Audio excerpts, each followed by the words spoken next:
Only then I remembered that he had my money. I lost nearly $320,000. And I was like, oh, shit.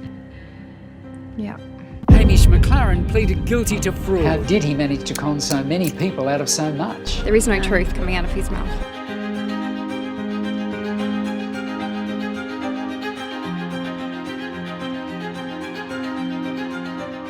A new report has found Australians lost a record $3.1 billion to scams last year.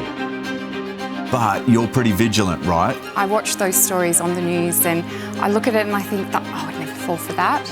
And yet here I am, I lost my life savings to a man that, pretended to love me.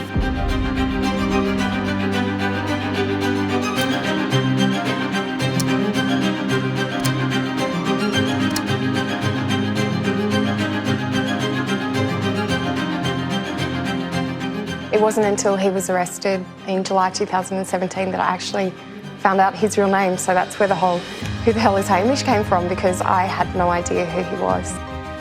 The amount of people that have come up to me and said, oh my God, that happened to my parents, or that happened to me. And I'd never heard a story like this before because it's so much shame. Money is the last taboo, and when you lose money and you feel embarrassed, you feel stupid, you are ashamed.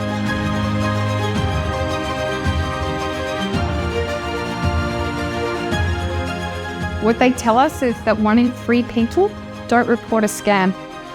So we can safely assume that that figure is much higher. And people don't report it because they are ashamed, embarrassed. Get curious, ask the question of looking for a digital footprint. It's one thing not to have a social presence, but it's another thing not to have a digital footprint. But I think, we all need to be more vigilant. There's not a day that goes by where you're not exposed to some type of scam. I think we have to be really vigilant personally, but also look out for our loved ones, like the elderly people in our lives who are so vulnerable financially.